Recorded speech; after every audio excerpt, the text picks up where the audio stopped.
Mark, so we're live. Hey, how you doing tonight, Jeff?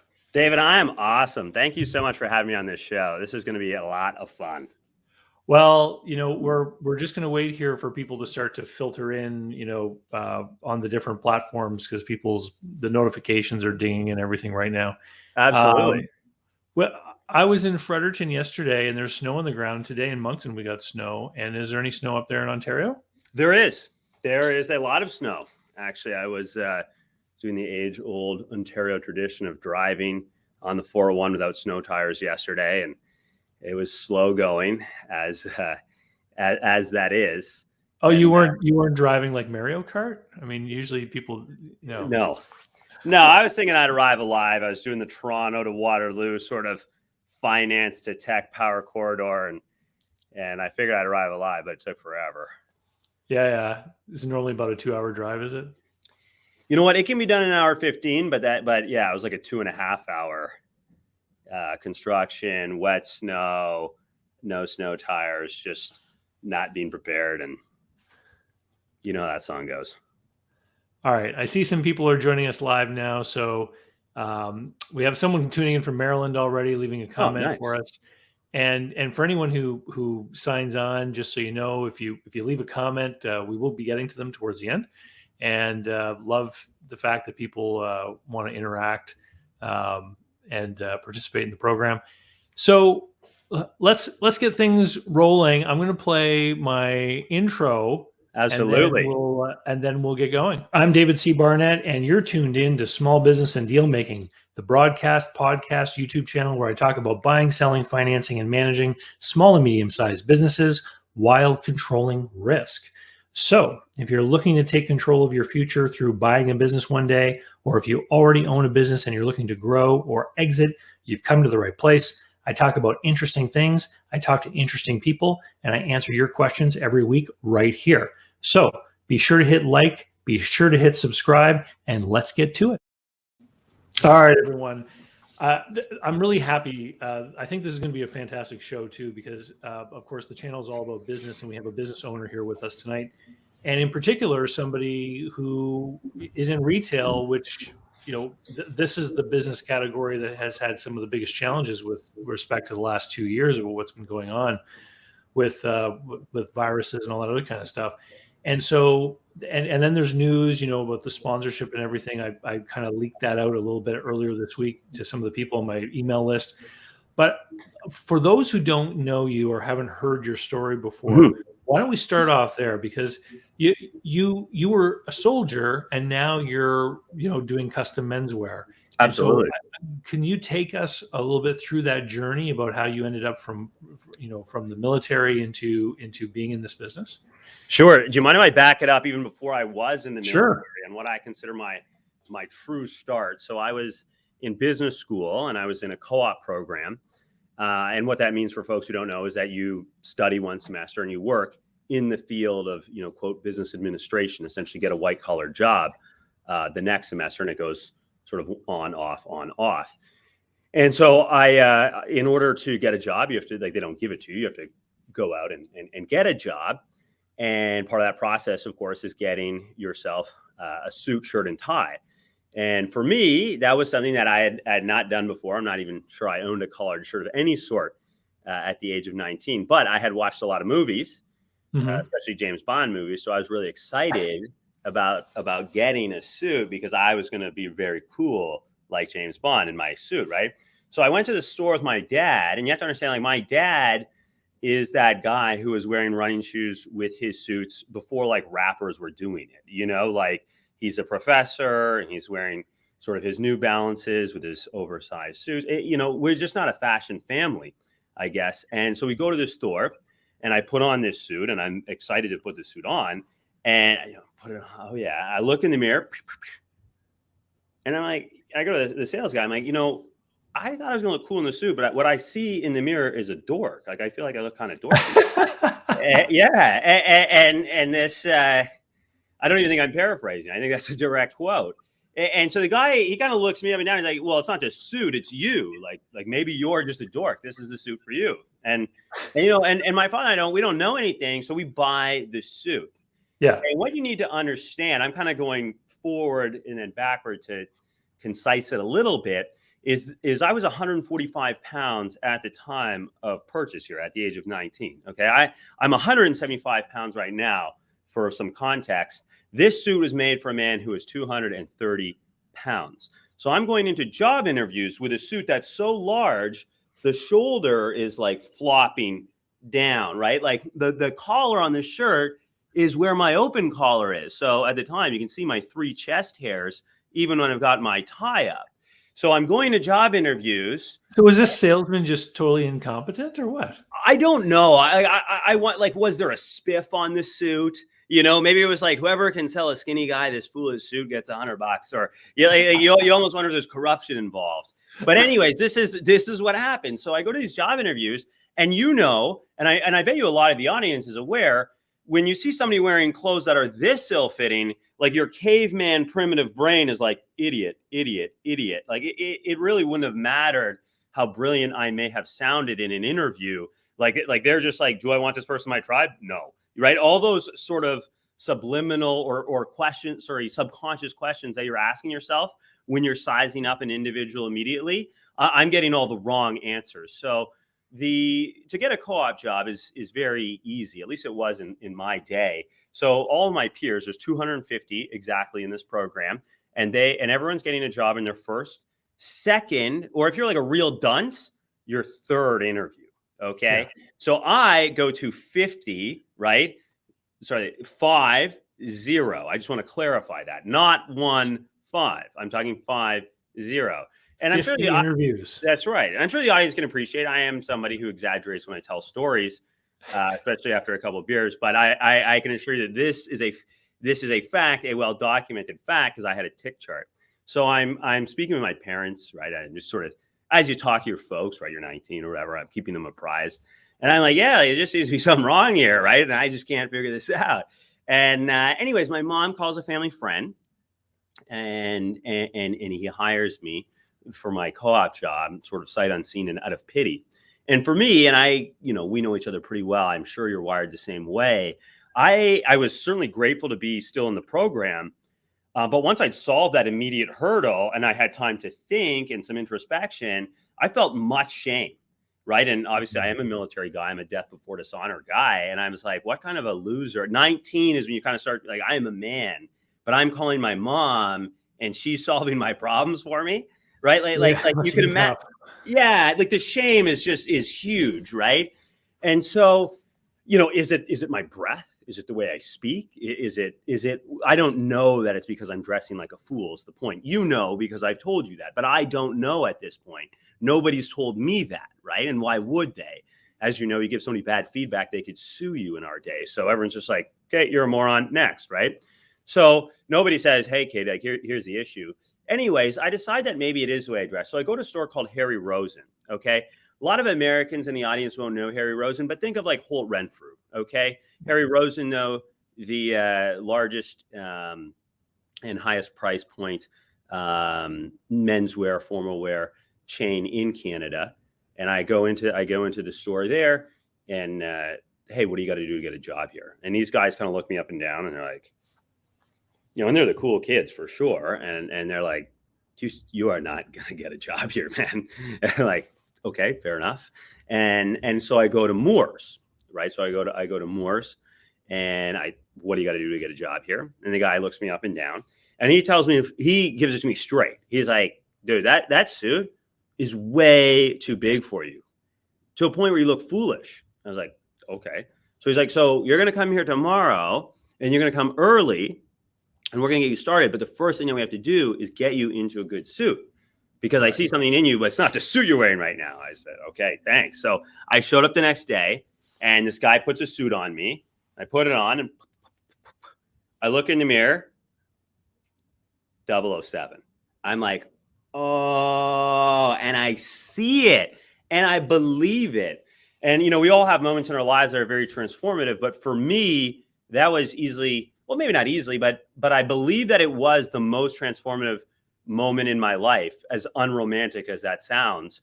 I saw myself in a mirror in a suit, and I maybe believed something about myself that I hadn't believed before, but obviously wanted to.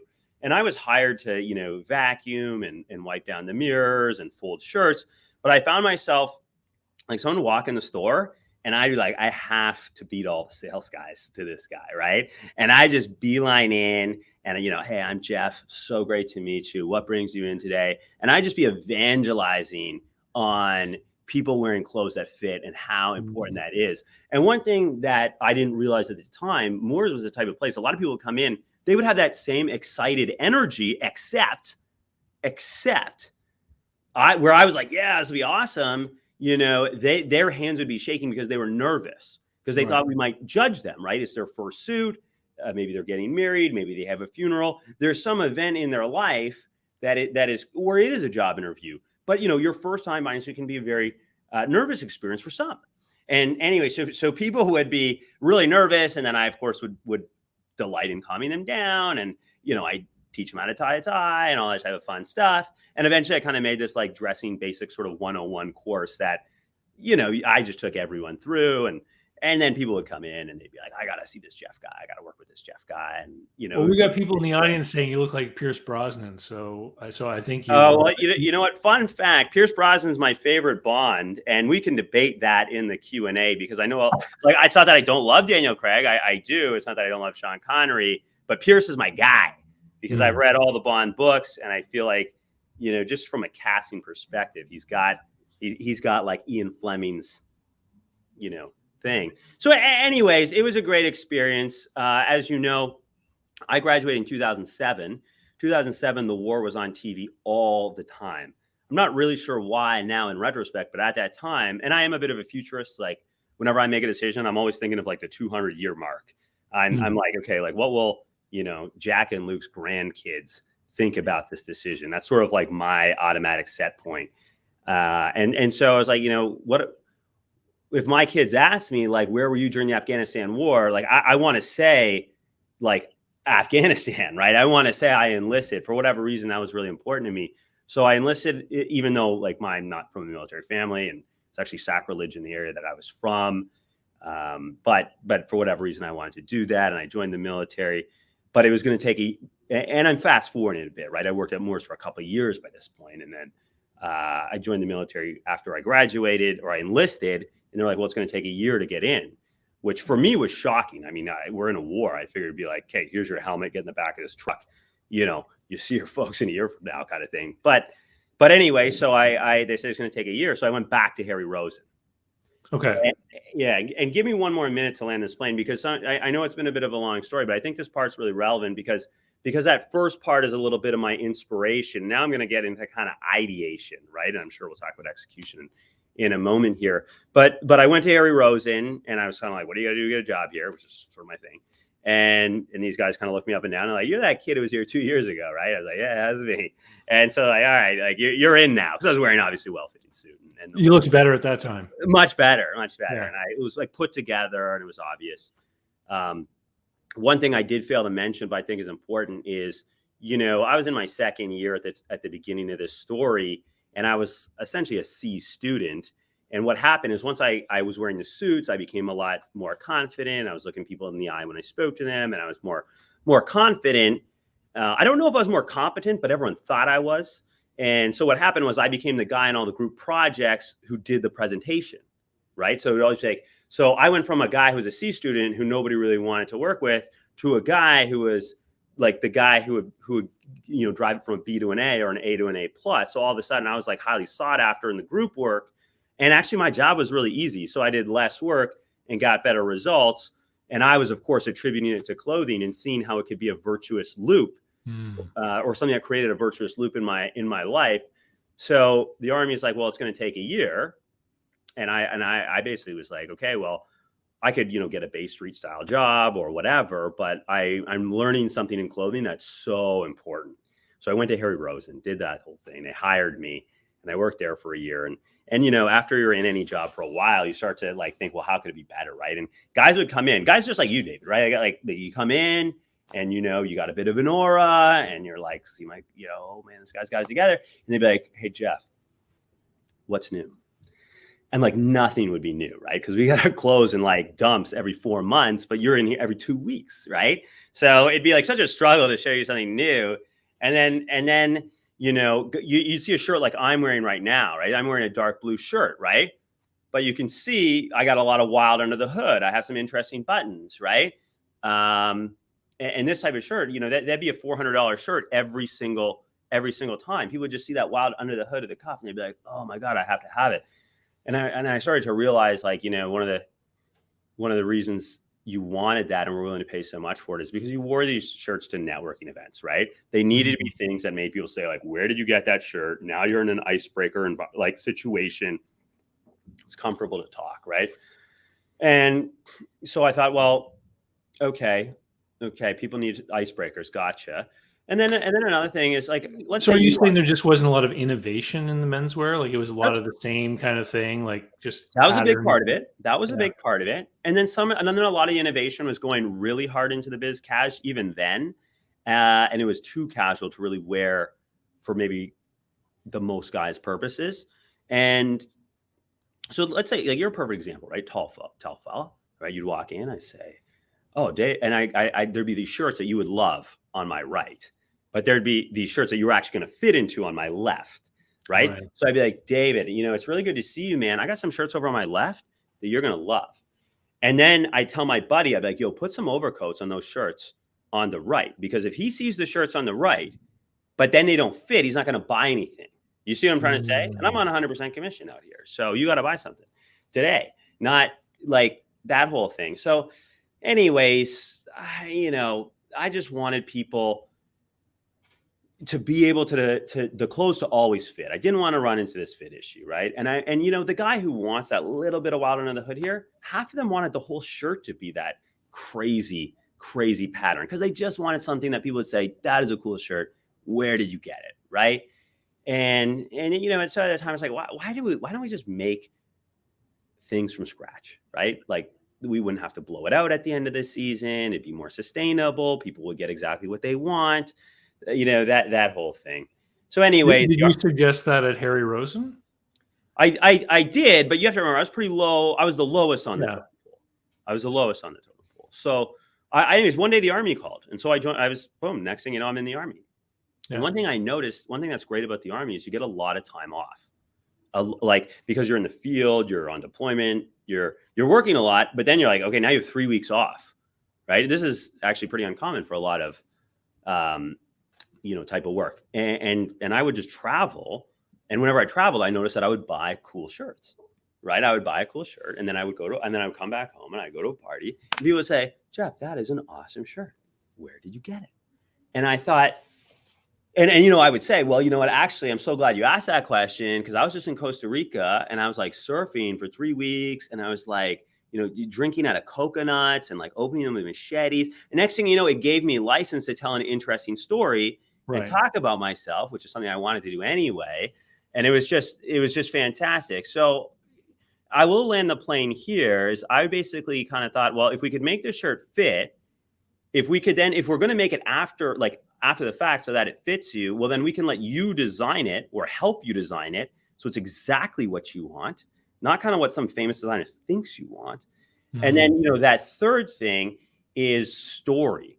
What if when someone did say, hey, that's an awesome shirt, David, where did you get it? You weren't like, yeah, well, it's a Tommy Hilfiger and I got it at Sears. Like, cool, man. But what if you were like, actually, I went to Jeff Alpaugh Custom. I met this cat named Chris. Let me tell you about the process, which I'm sure you've told that exact story to many folks. I have. Yeah, I have already. It's so if you have those three elements, and to me at that time, I was like, that's a dangerous dress shirt. In fact, that's the world's most dangerous dress shirt. And that's the story behind the tagline that you guys are using in your marketing right now. That's absolutely it. I don't know why. I just thought, like, man, that would be dangerous. In fact, it would be the world's most dangerous dress shirt. And I thought that was $1 million idea. Not everyone agreed with me, but I thought it was. You actually made a presentation and appeared on television for CBC Television's Dragon's Den, which is a similar kind of program to Shark Tank for you guys in the States. And so you made a presentation in front of the investors, and you had a bunch of your buddies, wearing these different shirts. Mhm. At what point in your business journey did that event happen? Did you already have the store open when the opportunity came up to appear, or this was part of your launch? It really was part of my launch. So it's like the timeline is actually, I think, super interesting for guys like us who are sort of hardcore into business. For other folks, I think they wouldn't necessarily get it. But so we made the decision to go on Dragon's Den after 9 months. But remember, so I started the business my wife and I, started together in January 2016. Okay. I didn't get out of the Army until January 2019, right? So like I was pretty light on research, right? I wasn't one of those guys who oh, I'm going to think about this for like 2 years. I'd always been into clothing, and I'd worked in the industry. I always kept up with it, right? So when it was sort of time to go, I was like, I'm going to launch, and I'm going to learn by trial and error, right? Is a little bit more my mentality. So 9 months into it, I'm just sort of doing it evenings and weekends. We're like, okay, we're going to go on Dragon's Den.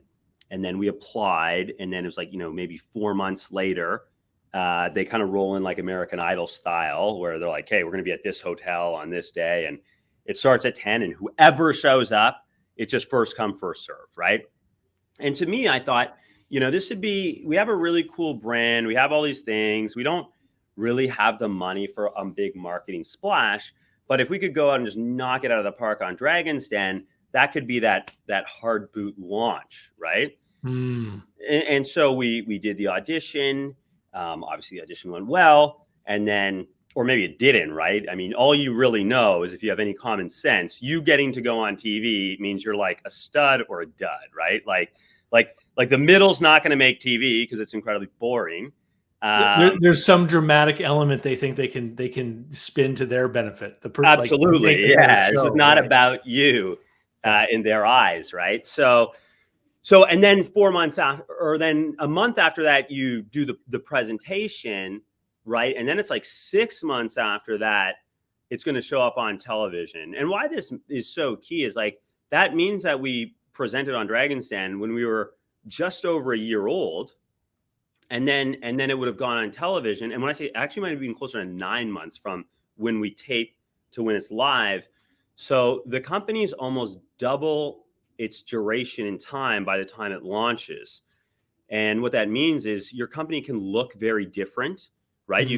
Maybe you look kind of fly by night and a little shaky and on a shoestring budget at that time. And maybe things have changed quite dramatically, and you're sort of trying to marry those things up, right? But for me, I wanted massive brand awareness, and I wanted to be a little bit of a hometown hero. And I thought if we could really knock it out on Dragon's Den, then we'd have those things going for us. So, and how long, because you started off with your store in Fredericton, New Brunswick, and you eventually opened up a store in Waterloo, Ontario. That's where you are right now. That's correct. How long after the Dragon's Den appearance before you opened the Waterloo store? It's quite a bit, because the Dragon's Den appearance was the end of 2017, Okay. right? And at that time, we just moved the store above a restaurant. And before that, we were operating out of a shed just between sort of my condo and above this restaurant. And then so in January 2019, we opened up the standalone store in Fredericton, which and have been to, and the folks will see some clips of, right? And that was January 2019. And then we opened this store here in February 2020. And folks who are interested in business and read the newspaper know that was 3 weeks before the pandemic started, which was obviously foolish. Yeah. But that's how the dice roll sometimes. And okay, so you're growing your business. The Dragon's Den appearance obviously helps people to know you. Mm-hmm. Are you still running into people today who are doing business with you for the first time who maybe actually recall that appearance or remember seeing you on TV? Absolutely. Yeah. Sometimes I've been at wedding shows here in Ontario, not Fredericton, and people are like, Dragon's Den, man, I love that episode. And it's pretty crazy, right? But of course, I mean, and I mean, anyone who's a maritime, or if you're in America, even an Easterner, right? In my own hometown, people will walk by the street and have no idea I exist, even though I'm easily the most aggressive marketer in the province, right? It's just it's so strange. So, but what prompted the connection between you and I is that I actually started to get comments on some of my YouTube videos about people complaining about the ugly shirts that I was wearing when I was making videos. And so Yat Long went and started to do some legwork to try to find out if the idea that maybe we could get some kind of wardrobe sponsor. Right. And then we came across you. And one of the big reasons why we made the decision to approach you is at the moment we found you, you actually had coming soon advertising on your website for an American store. And so you had opened up the Waterloo store, and then you had plans to get into the States because a lot of the viewership was American. And I thought, wow, Yeah. if this guy's got stores in Canada and the US, it's going to make more sense for him to do something with me. And so why don't you tell us about the store that you had planned in the States, and what happened with that plan? Well, I mean, the Coles notes is it got stalled due to COVID, unfortunately, right? Although looking back, and I'll touch back in a second, if I was smarter, I probably should have accelerated it. But my third store is going to be in Austin, Texas, which is very exciting because Austin is super awesome and Texas is super awesome. I think a lot of people, when a lot of people hear that, they think that's insane. But the reason I think it's a good idea is, so Waterloo, for folks who don't know, Waterloo in Canada is essentially like the Silicon Valley of Canada, right? It's the tech center. And when we were just small and we didn't get too many orders, right, and really have a 1 or 2 degree connection away, we were getting orders online from Waterloo. And I would just call the people like, hey, you bought something off my website. Like, why did you do that? And I can see that you're one of the founders of, like insert big tech company, right? Yeah. And it turned out that a lot of tech guys were wanting to wear, and I'll show some examples after some of our like really what we call dangerous shirts, really dangerous shirts. A lot of tech guys, they're on the wrong side of 35 and they've kind of moved up in the organization. They're not going to wear cargo shorts and a hoodie as much as that's like what people think goes on. So, but they want to wear a dress shirt that says, hey, like I'm an individual, I'm unique, I'm a rebel, I'm a rogue, I'm a creator. They want to wear that untucked over jeans. And that was like how I dress. That's how I dress, like 3 days out of 5 kind of thing. And it's a big, if you go to our website, it's like our big thing, right? And so, or one of our looks, right? And so a lot of people were gravitating that from tech towns. And so that kind of informed my plan. I was like, well, why would I be going for Toronto and New York in the traditional fashion when I'd made this huge splash in Fredericton and New Brunswick? Why not go to a tech town that doesn't really have the huge guys going for it? I could make a big splash there. And then I thought, like, remember in 2017, when I'm coming up with the cunning plan here, not everybody knew that Austin, Texas was going to be the next Silicon Valley. I did because I'm reading, the Elon Musk book, anything Peter Thiel writes, like all these tech guys. I'm reading biographies and I'm reading the books that are written by these guys because I actually find big tech quite fascinating. And it's so obvious that Austin is like where the puck is going. Now everybody knows that, but I swear at the time, only I knew it. And I thought like, it just makes sense to go south, right? And then sweep west. Whereas if you look at, and Harry Rosen's a fantastic example in a company that I know a lot about because I work there and I still study it. A lot of Canadian clothing brands have expanded across Canada, whether it was west to east, east to west, or sort of Toronto and both ways, and then have tried to go south, and it's just not worked. It's not worked at all. So I thought, why not make your third store in America while you're still nimble and your culture's nimble, and those lessons are going to be painful, but do it while you're agile, and then sweep. That way you could be a proper North American. I remember in business school when we were doing strategy and international business, the number of Canadian firms that, tried to go into the States and, didn't make it for one reason or another. And it's funny because for people who spend time in both countries, there's a lot of similarities between the two countries, but then same but different. There are same but different. Yeah. And then recently, of course, Target tried to come into Canada and they lasted like 18 months and that was a huge disaster. But it was so. I find this interesting because you're right. A lot of people would say, well, I'm trying to sell clothes. Where are the men with money? for example, right? Right. And that would immediately lead you to wanting to be in like New York City, for example. Like a lot of men are there, and a lot of men there have money to buy clothes, but everyone else is there. And I like how you've kind of found, not through guesswork, but actually by looking at the patterns and results of who was stepping up to be your customer, and kind of informed that opportunity for you that, hey, people related to this industry for whatever reason seem to be more open to being my customer, and Mhm. and following that thread. I think that's really insightful. Actually, can I mention one more thing on the Yeah. America thing too? So like military guy. One thing, luckily, I was fortunate. We send 5 Canadians a year to do the United States Army Ranger School, and so I went to Ranger School, which is carries a lot of water in America, and I got to meet a lot of Americans through that process. I also got to do a pretty large military exercise in California. And my buddies and I just love road tripping through America. So I'd like talk to many Americans and stuff. And it was funny, a lot of people will look at our social media and think that, we built this business with social media, but really that's kind of putting the cart before the horse. What really happened is I went to a lot of offices and asked if I could give a presentation on, dress for success or trends and whatever. And now I just kind of go in and tell the story I just told about, dressing like an idiot and getting myself sorted out. But I would go to companies in Fredericton, and I might give like the best presentation I've ever given. And people would be like, oh, that's pretty interesting. I might go and get a shirt. Well, one day a fellow calls my cell phone, and this was back when I had like my cell number on the website because like it wasn't that busy. And he's like, hey, my name is X, and I'm from, Harvard Lampoon. And, we just, we're all big fans of Jeff Alpaugh and Jeff Alpaugh Custom. And we'd like to order about 40 custom dress shirts, right? And this was actually 2 days before our Dragon's Den episode aired. And I was planning this big party, right? We had this huge party for a viewing party. So I was a little busy. And I was just like, no way, man. You guys are big fans? Like, yeah. I was like, well, I am Jeff Alpaugh. And the guy was like, the Jeff Alpaugh, right? And I'm like, yeah.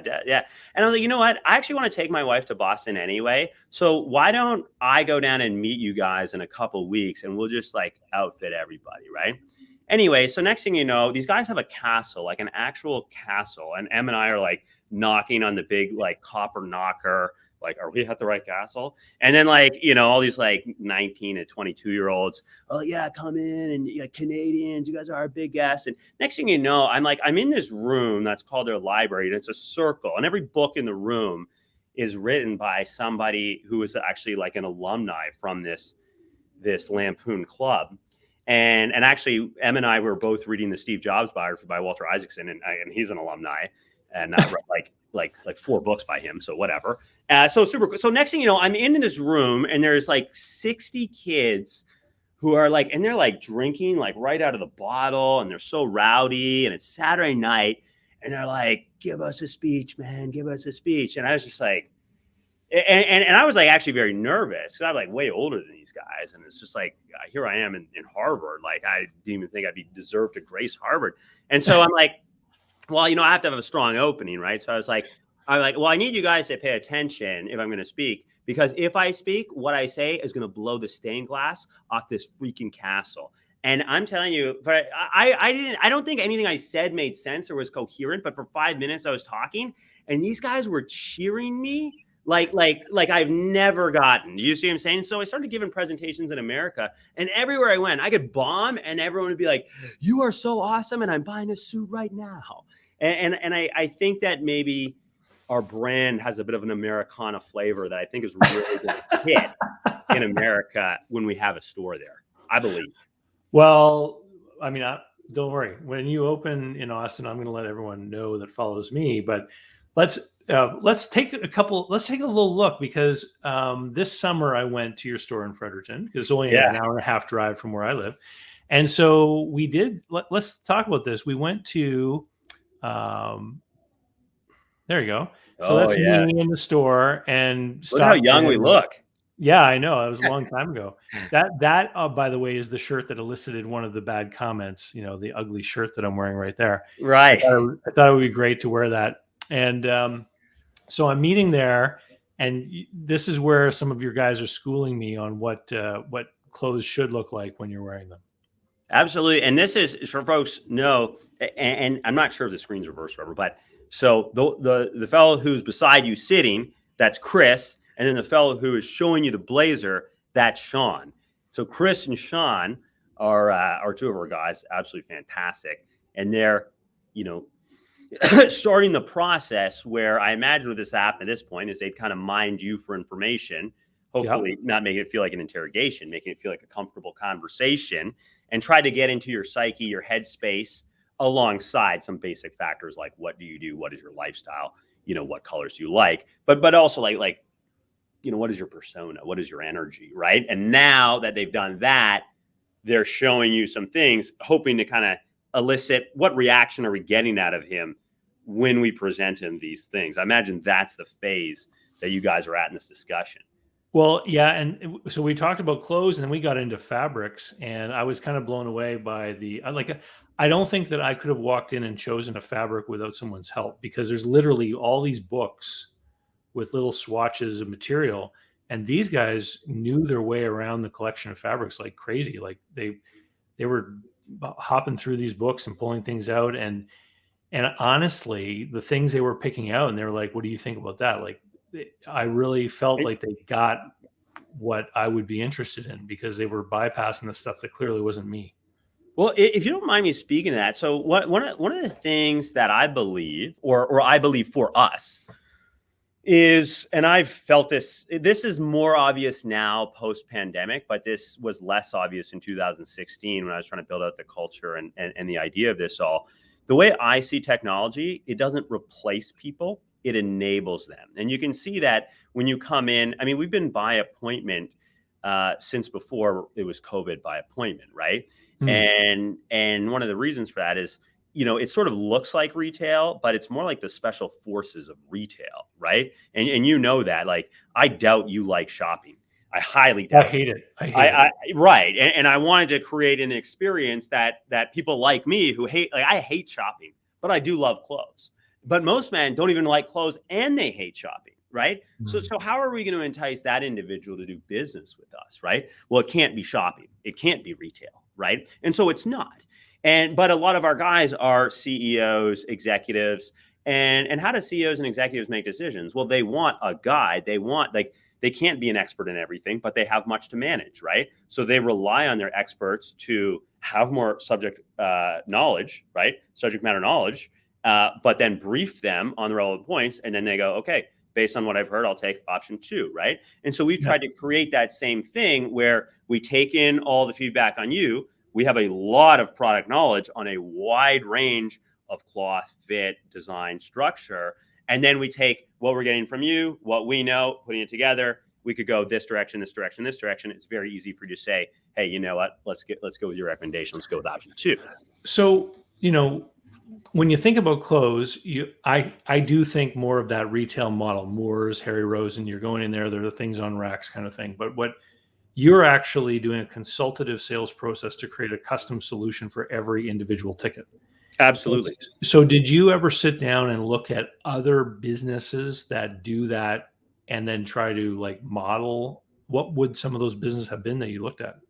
Well, I don't know if I modeled perfectly one-to-one, because a lot of those businesses that do that, I think of like consulting firms, right? And I'm thinking like, McKinsey or Deloitte, and they go into a company and somebody just sits in the company and watches things for 2 months, and then they come up with a custom and tailored solution, right? Understanding that, we can't go into that depth with clothes because we're not selling a $1 million product, right? But we are selling a product that's maybe more expensive than what you might get off the rack, right? It's great value. But I was wondering, like, as much as possible, how could we bring that? Because most people want to be guided in areas that they don't know about, right? So how could we guide you? But one of the issues when you talk to salespeople who are essentially amateurs, they try to guide you before they understand you. But when a consultant goes into a company to come up with a solution, the first step is essentially investigative, observing, and oriented, right? And there's a military model called, we call it OODA loop, right? And it's just sort of observe, orient, decide, and act. And so we just try to do that. But the first thing is we have to observe, we have to learn about you before we can actually bring our knowledge to bear on the subject that is you. But one thing I really like about the custom, and this is what I wanted, at other clothing stores I worked at, and it was great for what it was, but we have to like pick you and just be like, okay, you're kind of like an orange, but you need to buy this apple, right? But now we can just figure out who you are, and everyone is an individual, and just design something from the ground up. So I don't ever have to feel like I'm selling somebody the wrong product for them, because I'm just making the right product for them. Now, let me say here's the next clip, Jeff. And it's like after the fabrics and stuff had been picked out there, we started to go over details of things like lapels and all the other sort of finery. It ended up becoming this jacket that I'm wearing here today. Yeah. And I mean, I learned so much in this session. I had no idea about most of this stuff. Well, let me mention one thing on the tech side of the house that I want to mention, and it does dovetail into what you're speaking about here, where you learned a lot, right? There was an education component, and a lot of our folks, I think, like learning, right? They don't like dealing with somebody who doesn't give them the information, right? We actually educate to what you need, so that that we let you make the decision ultimately, but you've made a good one, because you were given the education you needed to make that decision wisely. So the way I think of technology, and I think a lot of CEOs, and it's okay, it depends what your business is, but a lot of CEOs think of tech as a way to replace the humans, because of course humans are work, right? Yeah. But to me, I use military analogies for everything, because it's what I know. But if we look 1,000 years ago, Dave, if you and I were soldiers, right, I'd have my spear, right, and I'd be responsible for the lane in front of me. And you would be right here, and you'd be responsible for the lane right beside. And we would just go forward and smash our spear into whatever came in front of us until we fell, and the next guy would just take the lane. But in another 1,000 years, you and I, like, I'll be in a big mech suit, right? And I'll have machine guns and missiles, and I'll be flying, and I'll have a kilometer that I'm in charge of. And you'll be right beside me. It's just that you'll be a kilometer over. You won't be piloting the Red Lion and become like the left arm of the big Voltron robot thing. Well, it could be that, but the point is less individuals will control more space, right? Right. And so you've met Chris, you've met Sean, you see that, like, when a lot of people would think of like a clothing sales guy, they wouldn't necessarily realize the caliber that we are. But we're doing virtual appointments every day with people across America, right? And we're using basically the same tech that we're using now to provide them, like, we're using our store to show and all that stuff. And the point is we use technology in order to enable and enlarge and expand each one of us as individuals, which so it creates a bit of a hybrid model where you still are getting us as individuals, learning about you as an individual, and getting not just the tailored clothing, but the tailored information, the tailored styling, the tailored knowledge. But we're reaching so much further, and I think that's a great model, for the next 10 years. Let me ask you about those virtual appointments, because obviously with the lockdown and all that kind of stuff, more brick and mortar businesses had to learn how to use that kind of virtual technology. But you were doing virtual fittings well in advance of that, weren't you? Yes, we were. Yes, we were. The one thing that really helped is it made, at that time it was really novel. And the people who were doing it were essentially early adopter personality types. But what happened for us is, as you know, a lot of American states and American cities went back to work when Canada went back to COVID is like day one. Right. So, and a lot of people will talk about how, it's been really hard on restaurants, and I don't want to play who's had it hardest game, but restaurants have been impacted more operationally, but people still want to go to restaurants. Right. But for us, and ultimately what matters less is operations and more demand, because it's easier to solve an operations problem than a sales problem. So for us in Canada, people were not going to work. They were not going to parties. They were not going to weddings. So demand for our product was killed in the areas that our stores were in. And in fact, one of our stores was in fact just locked down. So what we needed to do to obviously, we have a great team and a strong team. So I want to keep everybody on board and employed and keep expanding. So we started advertising digitally in America, where they did have a need and did have a demand. and then doing these virtual appointments, which people became much more open to.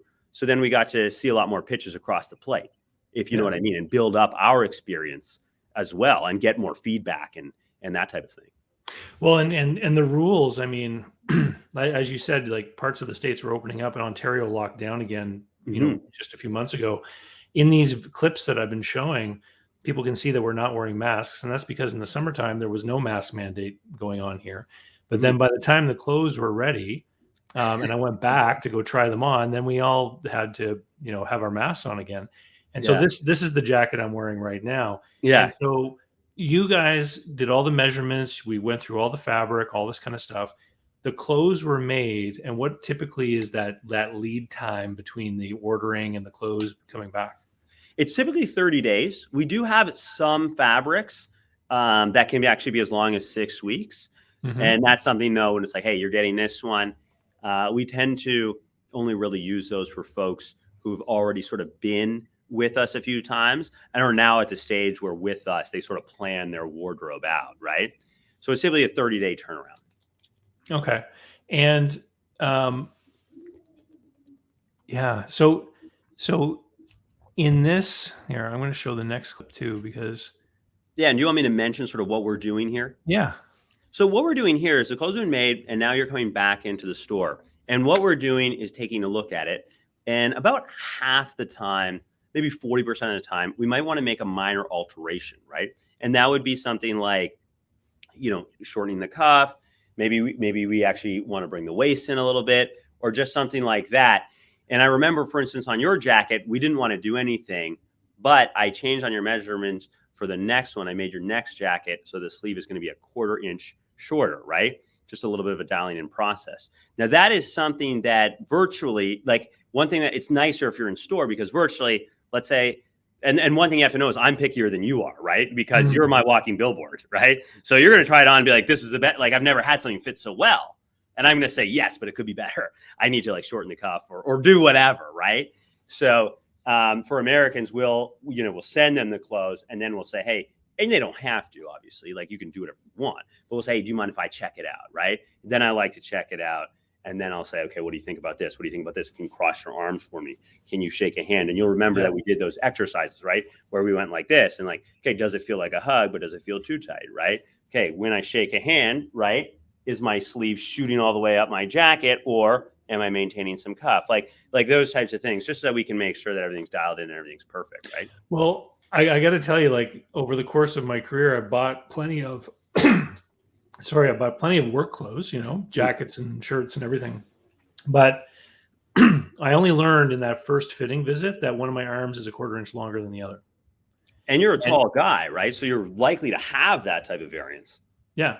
And so the jacket and the shirts are all adjusted so that unless I tell you, you won't know. And now everyone knows, I guess, because I've said it on the internet. But I don't think too many people are going to be too worried about it. Yeah.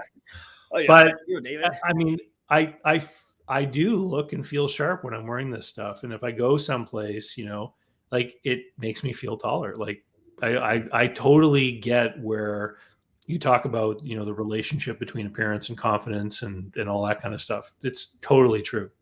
So what's so interesting, you'll notice that, when you're young, like for instance, when you're a teenager and you're like sort of both awkward and arrogant at the same time, it's almost like the only time and you can really have that balance. And I certainly had that in spades and, look back with like embarrassed thinking about it. But you'll notice that people do, men tend to have some point in their life where, they do wear a jacket for the first time. They're like, oh my God. Right. And then they become like, from that point on, they're sort of comfortable leaving the house in a collared shirt, leaving the house in a jacket, right? And it changes. And for some people, it happens when they're 22, and for some people, it happens when they're 44, right? But by the time people are 80, everyone's wearing a collared shirt and a jacket. Like people just recognize it. And one of the things that's the biggest challenge, but also the best part of our business, that kind of double-edged sword, is one, obviously, we take time up front with you. So the first time you come in, there's a bit of a time investment on your part. And most guys who are our clients, like time's not their friend. They hate shopping. They see that. Like, I don't know if I want to do that. But then afterward, you can be like, hey, Jeff, 5 more shirts. But right. Like you can save time. Right. So it's like a business, right? You invest up front and you reap the rewards down the road, which a lot of people do understand, but also until you've had us consult you, make sure it fits, make sure that the colors you're wearing complement, your skin tone, your hair tone, all that type of stuff. You might not know why everyone looks at you a little differently, and there's this virtuous loop happening where they treat you a little bit better, and then you act like you deserve it. But that it happens. And what happens is people are like, I don't know what it is that those guys do or what it is that they know, but I'm not going anywhere else because they do know something and it is working for me. So we've got, hard to get it, hard to onboard, but so easy to keep a client for us, right? Yeah. And so I'm really happy to now have a relationship with you because I get approached all the time by different people trying to pitch things on the internet and sell things on the internet, and they want access to my audience and stuff.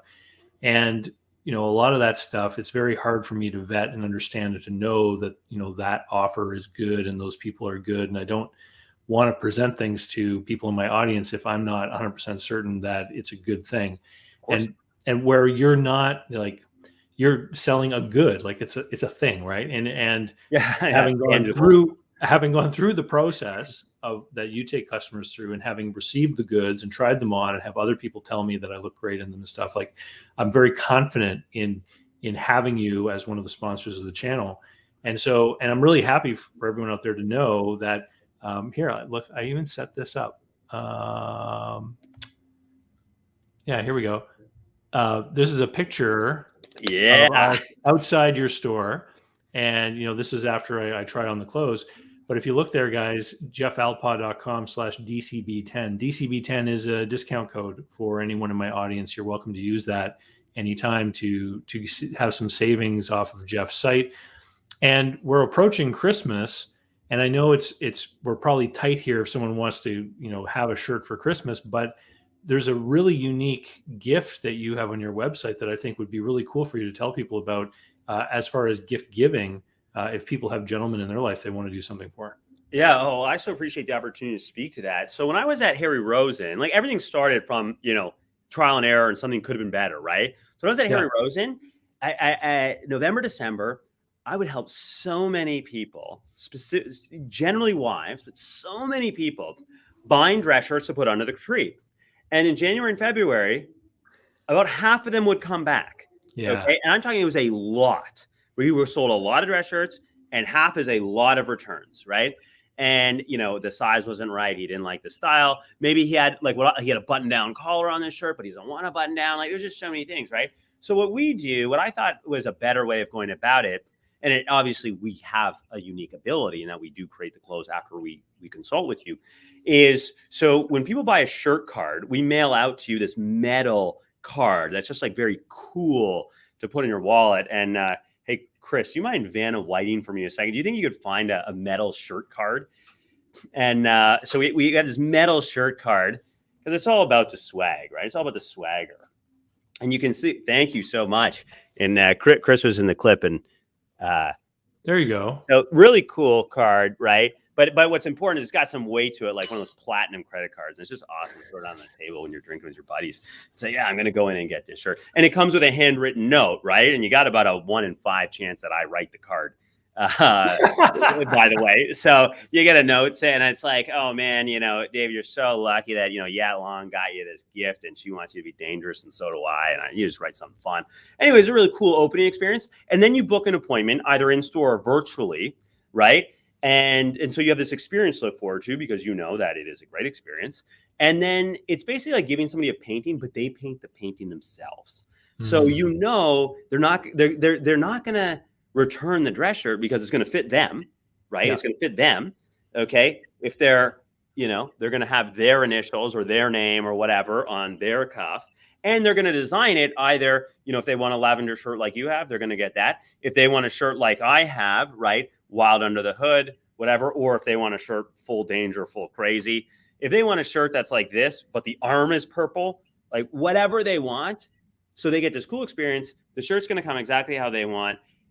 If for whatever reason they don't want that, in the 0.0001% chance, they just are like, and what man can't use another dress shirt? Come on, right? For whatever reason they don't want that, it's really easy to regift this card. You just you know, when people come to your house and they bring you a bottle of wine, and then you like got to go to the next guy's house, and you're like, okay, this bottle of wine this guy gave me, I'm just gonna like bring there. Like if you had to, you could do that with this thing. So it's impossible to fail. So the real benefit is if you're gifting that, you can gift it with no worries, right? There's no stress.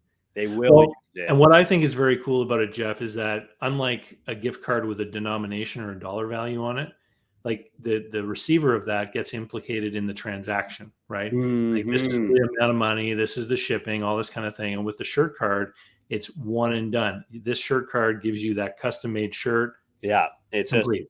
So what? Yeah, sometimes, yeah, I forgot to mention another part of the value proposition is that it's cashless. It's meant for them to feel like royalty, right? They drop the card, they get a shirt. It's not like, oh, and you owe us $10 in taxes, or like, you know, when you go to a restaurant or whatever. And another value is we want you to cash in your shirt card because you will talk about the experience. You will talk about the shirt. The shirt will be worn out in public. It is a sticky and contagious item, right? And so the gift, it's good for the person giving the gift because people say, like, where'd you get that shirt? And they'll say, freaking David got me this shirt. And it's so awesome because these guys are the best. But so we actually do follow up in typically March, April, and just say, hey, you know, you still have a shirt card. Like, you haven't used that. And of course, everybody's like, I was just trying to lose some weight from Christmas and now I'm in, and, you know, and then we get everybody and it's just wonderful. They want to get down to their tailor weight. That is what happens. Although I will tell you guys, if you guys get a shirt card for Christmas, it's actually better to get measured when you're on the heavy side than the lighter side. if you had to splice it. World famous stage entertainer and illusionist Bill Peterson says, hi, Dave, and hi, Jeff. Hey, Bill, how are you? We'll have to ask Bill. Bill, do you like the suit that you just got? Bill, I saw Bill on social media actually modeling his new outfit from Jeff Alpaugh as well. So good looking outfit. And, you know, we're actually up to the top of the hour. So we're going to have to wind it up. But Jeff, thank you so much for taking the time to come in and talk with us. For those of you who are watching, please hit the thumbs up button. It doesn't cost you anything, but it helps with the algorithm. And, you know, I think it's, you know, no matter what kind of business people are in, I think there's a lot of stuff in your story and what we talked about tonight that really can give some people some things to think about with respect to their marketing and all this kind of thing. I especially love the fact that you told us that you didn't build the business on social media, but rather you built the business by hustling yourself from one workplace to another, talking to people about clothes. And I think that so often people look at business examples where there's been a success and people think that they need to do what they see that business doing, and they don't understand how they built themselves up to that place. Mm-hmm. I agree. There's many times where I've spoken with business owners and they've talked about how they can't seem to find enough customers. And I'll just say, well, how many people have you called and, you know, offered your services to? Mm-hmm. And just, you know, but that direct sales angle was something that they just never even thought of. They thought that they had to do some marketing to make people contact them. I know when I started my consulting practice, you know, one of the things I did is I just went on to LinkedIn. I think I sent about 500 messages to people and just said, I want to let you know I'm doing consulting work now. These are the things I'm doing. And is there any, you know, thing that you know of that I could help you with?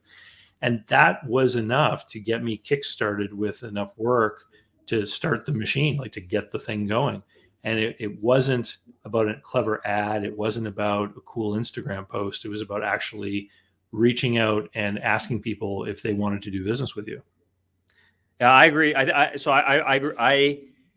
believe so strongly in direct sales. And that's why I do try to explain to people that that's like how it happened. And now if you go on my Instagram, and if you guys, by the way, if anyone wants to reach out or talk about anything, at Jeff Alpaugh Custom is Instagram. Best way to get a hold of me, because you can just hit the button and then hit the, you know, message this guy. And I personally will read the messages because I just, that's actually the channel that I like the best. So I handle that one.